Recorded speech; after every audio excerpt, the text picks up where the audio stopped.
Hello, this is wmpyr here to talk about knife boxing in the reverse grip. So, the blade is facing downwards. Please make sure that you invest and use a training knife and not the real thing. It's just a smarter choice. Okay, smarter, safer. It makes sense. Okay, so let's go ahead and first start off with the stance. Okay, so the stance, the main thing is this: I'm standing square and I want to avoid this. I want to stand here. I want to be bladed. Once you're bladed like this, one of the most common explanations about being bladed is that you're going to present less of a target. Sure. Number two, and the main reason that I personally like this is because the way that they attack you from the right side and the way that they attack you from the left side changes, because if they come towards the right, they get my back. If they come towards the left, they end up having to deal with both arms. Okay, so the situation is now different. So that's why I like that. It makes it a little bit more predictable for me because it's different. If I'm standing square like this, the way they attack me from the right side and the way they attack me from the left side is the same. So it makes it a little harder to read which side are they going for? What are they aiming for? It's harder for me to know that. Okay, so that's why I like to be bladed. All right. So that being said, another thing is you always want to be concerned with safety. You want to master safety. This is one of the most important things with weapons. Okay, weapons training is, of course, safety in practice. For sure, without a doubt, but also safety in your strategy, okay? Because you would be surprised at how many people pick up a weapon in a real-life self-defense, altercation situation, and they end up hurting themselves with it. The other person doesn't even have to do anything. It's just, people are just so awkward. There's so much pressure in a real-life situation and stuff that there's a lot of things going against you, and you end up hurting yourself. So the first thing to do is to master your own safety, okay?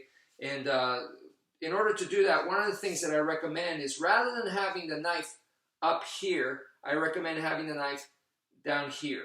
It's just safer. If you have it up here, okay, and then boom, right there, someone hits me in the arm, I just hit myself with the back part of the knife. And a lot of your knives have like glass breakers, window breakers and stuff, and boom, you just hit yourself. Hopefully not in the eye.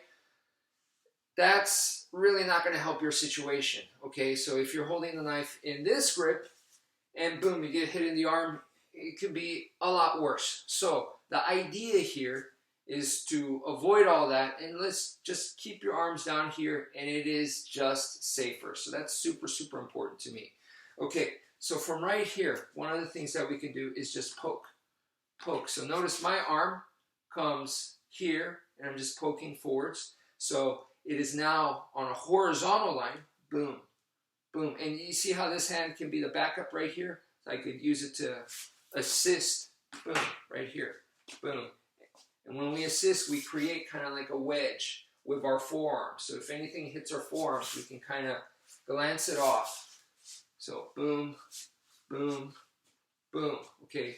You could also have it up here, but remember, when you bring your arm up here, once again, I am wary about the face. So that's something I would be concerned about. Okay. So it is possible that you could just poke, poke, poke from right here. But keep in mind, you don't want to get hit on the arm and then hit yourself from the recoil or something, okay? So just keep that in mind. Right here, like I said, I like that I have my backup arm right here. So if it does come back, I got just more safety there, okay? So of course, here to here, so vertical, horizontal, so vertical picking and horizontal picking. You have everything in between as well. Okay, so I could do here, here, here. Okay, but once again, when we start traveling around these areas, I am cautious. Boom, I don't want to get hit. Boom, I don't want to get hit. So keep that in mind, all right? So if you do, you might even want to have this hand ready to support it. Okay, boom, right here, boom, boom, boom, boom. Right here, bam, bam, bam, like so, okay?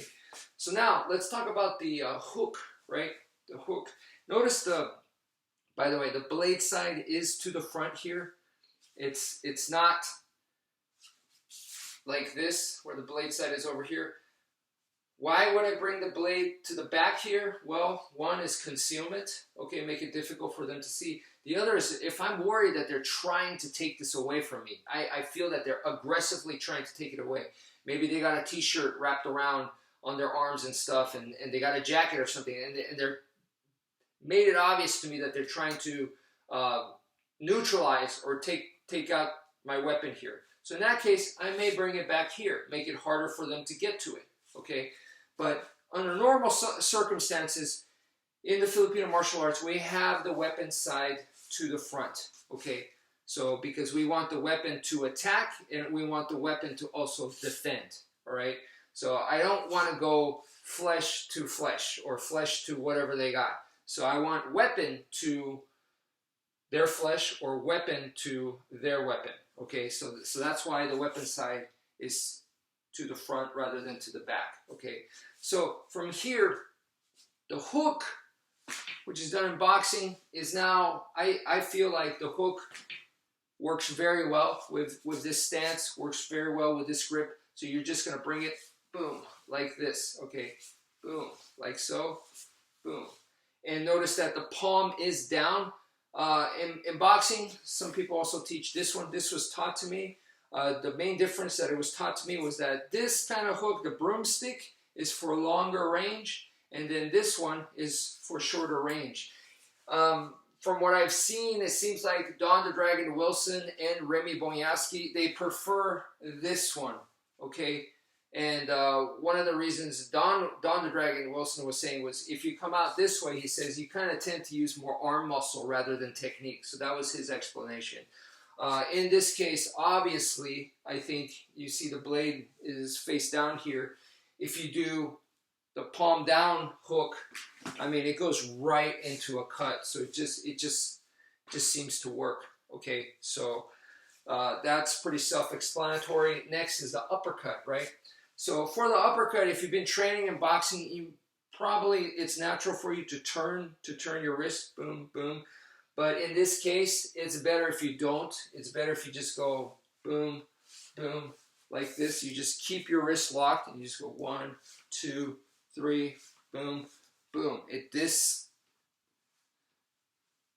is the kind, rather than turning, just go straight, right? So that's pretty logical right there. So those are the basic moves. That's it for now. Thank you for watching, and take care, folks.